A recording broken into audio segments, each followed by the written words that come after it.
Stop for a moment, because what I'm about to say might feel uncomfortably true. Some children don't grow up feeling loved. They grow up feeling like a burden. Not because their parents didn't care, but because the child learned to shrink themselves to survive. When a child apologizes for existing, when they hide their needs, their voice, their feelings, that's the moment their childhood quietly breaks. A child who grows up feeling like a burden learns very early that their needs are too much. Even when no one says it directly. They start reading the room like a survival skill, watching every shift in a parent's tone, every sigh, every moment of impatience. They begin to shrink themselves, not because they want to be invisible, but because they believe the safest version of themselves is the smallest one. They learn to carry emotional weight that should never belong to a child. They stop asking for help with homework. They hide their fears. They pretend they're okay even when they're hurting. Because somewhere deep inside, they've convinced themselves that needing anything makes them a problem. This child becomes hyper, aware of their parents' stress. They hear arguments that were never meant for their ears, absorb tensions that adults think they've hidden, and interpret every hard moment as something they caused. If a parent comes home tired, they think they did something wrong. If a parent snaps, they take it personally. If a parent ignores them, they read it as confirmation that they're unwanted. They internalize every reaction around them, and it shapes the very foundation of how they see themselves. They don't understand that adults carry their own burdens. They only understand that whenever they show a need, the atmosphere gets heavier, so they decide it's better to carry everything alone. Over time, hiding becomes their default.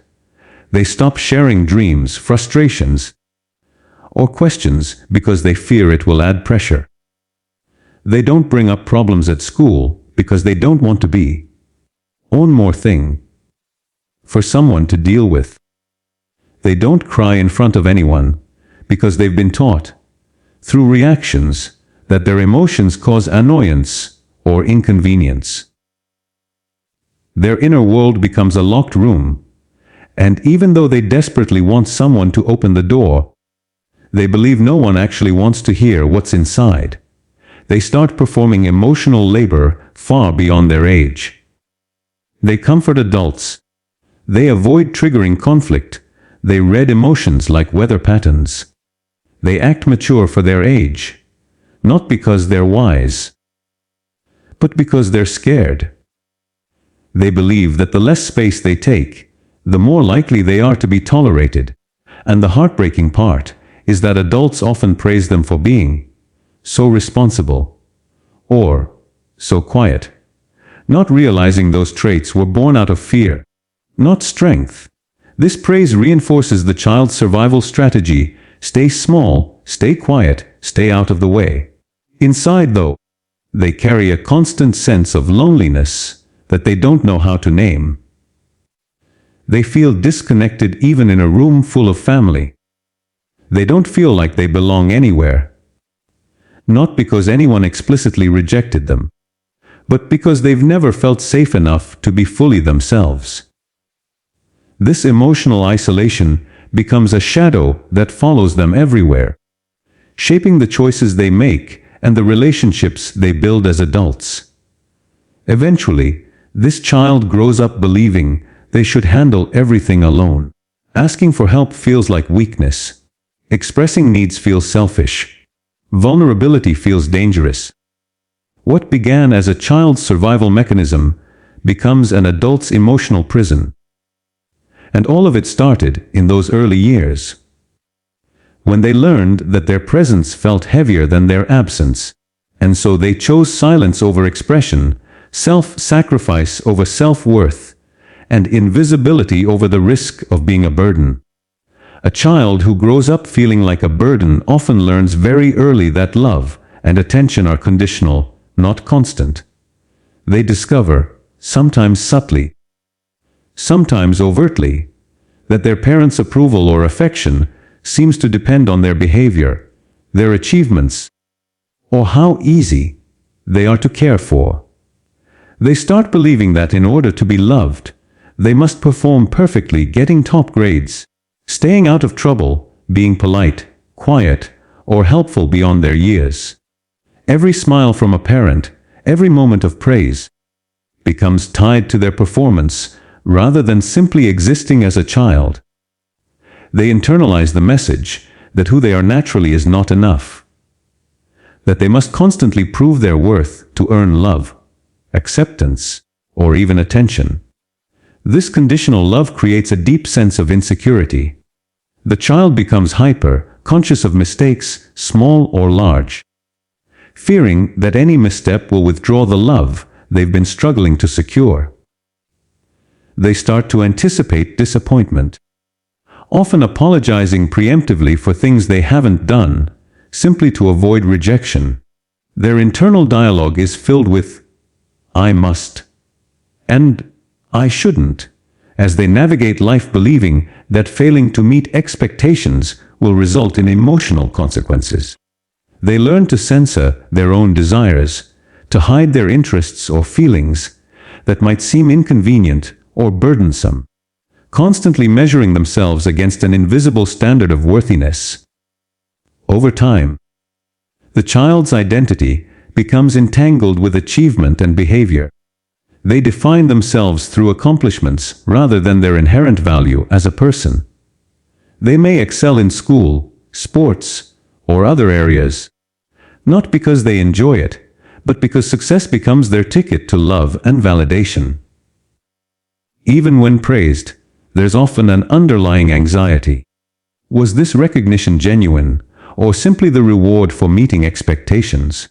They struggle to differentiate between love that is unconditional and approval that is earned. This creates confusion, self-doubt, and a constant striving to meet standards they may never fully understand or be able to satisfy. The impact of conditional love reaches into emotional relationships as well.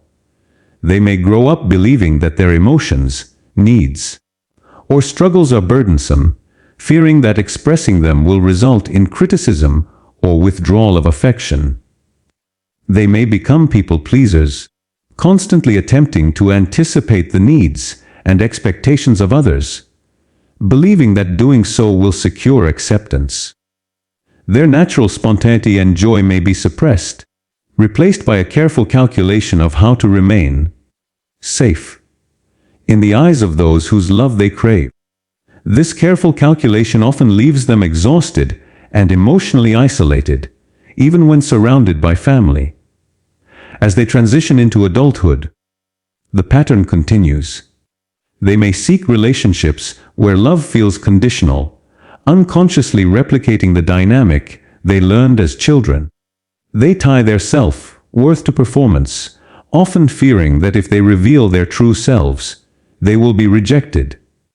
Intimacy becomes complicated, because being truly known feels risky. The child who once learned to earn love now lives with the lingering belief that they must constantly prove themselves worthy of affection, rather than embracing the simple truth that they deserve love just for existing. This lifelong struggle to measure up, to perform to be valued, is one of the quiet but profound consequences of growing up in an environment where love felt conditional rather than constant. A child who grows up feeling like a burden often begins to believe that they are at fault for everything that goes wrong around them. When tensions rise in the household, even if the cause has nothing to do with them, they instinctively internalize blame. They notice when parents argue, when moods shift, or when expectations aren't met, and they conclude, sometimes silently, that it must be because of something they did or failed to do. Over time, this belief becomes ingrained. They start apologizing for small mistakes, for minor inconveniences, and eventually, even for things that are completely out of their control. They learn to shoulder responsibility far beyond what a child should ever carry. And that weight shapes how they view themselves throughout life. This pattern of taking blame affects not just their behavior, but also their emotional world.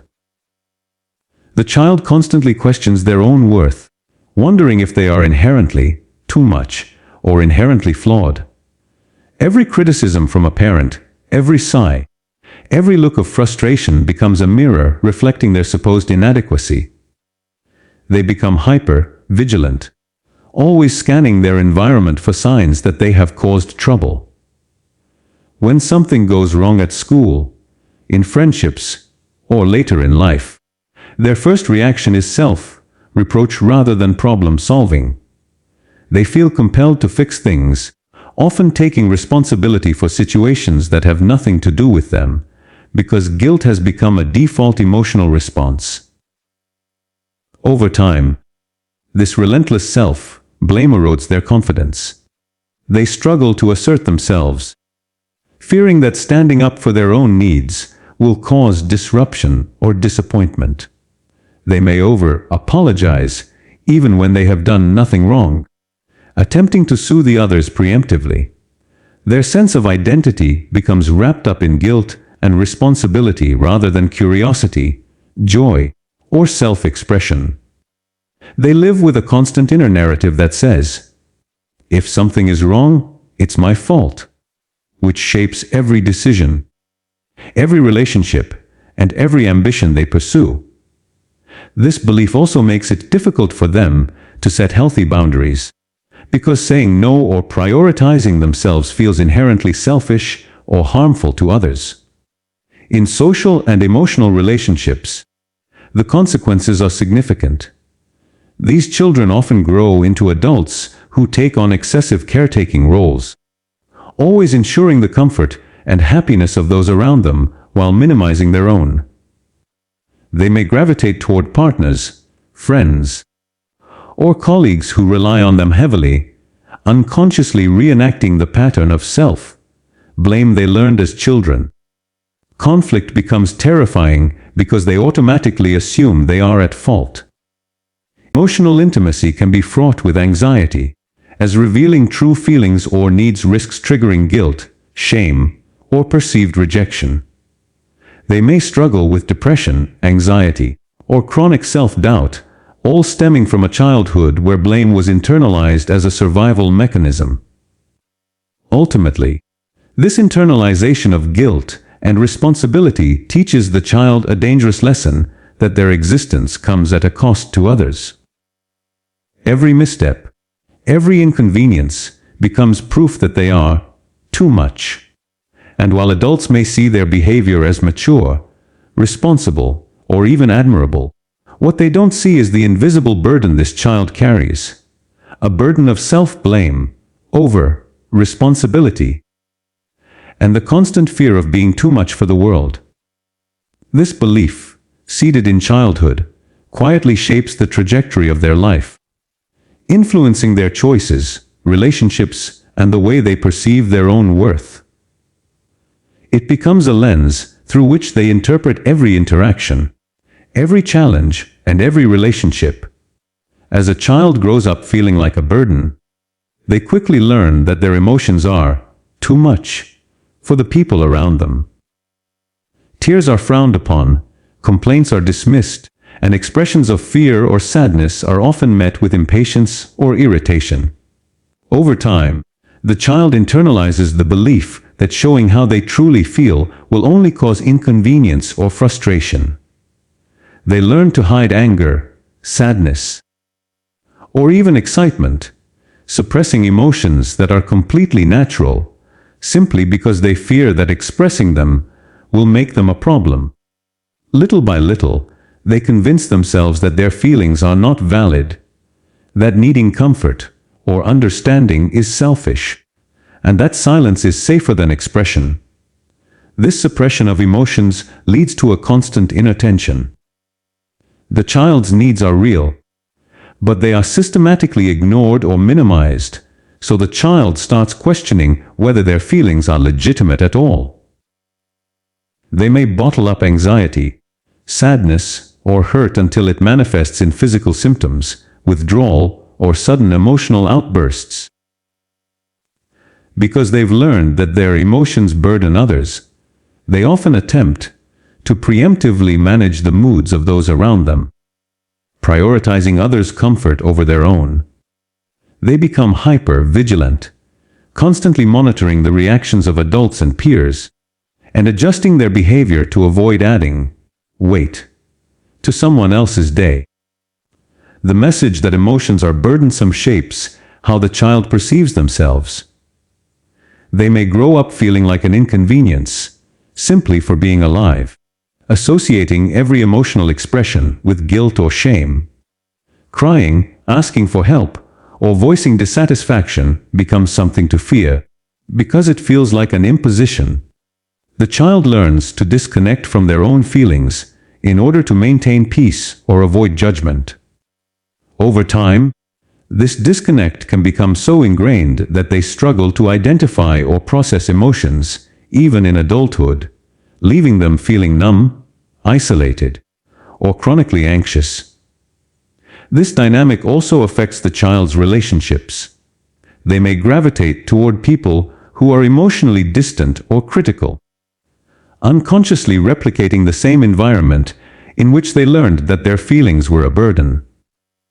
Alternatively, they may overcompensate in relationships, becoming caretakers or people pleasers who suppress their own emotional needs to make others feel comfortable. Both patterns are rooted in the childhood lesson that their emotions are too much to bear, reinforcing the belief that they exist as a burden to the people they care about most. Ultimately, the suppression of emotional needs teaches the child to shrink themselves, to make themselves smaller, quieter, and less noticeable in the world. Every emotion they swallow, every need they hide, becomes another brick in the wall separating them from authentic self-expression and fulfillment. As they grow older, these early lessons echo in adulthood, making it difficult to set boundaries, to ask for help, or to believe that their feelings matter. What began as survival, a way to avoid conflict, disappointment, or frustration, turns into a lifelong challenge. Believing that their existence and their emotions can never be fully acceptable, simply as they are. As a child who grew up feeling like a burden transitions into adulthood, the patterns learned in childhood often solidify into ways of living that are difficult to break. They become highly attuned to the needs and emotions of others, often placing them above their own. Because this is what survival looked like when they were young. Overcompensation becomes a default behavior. They over-give, over-apologize, overachieve, not because they necessarily want to, but because it feels safe.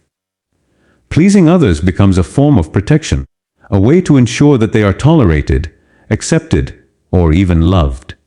Asking for help, expressing needs, or setting boundaries, on the other hand, can feel terrifying, as if doing so would reveal the burden they've always believed themselves to be.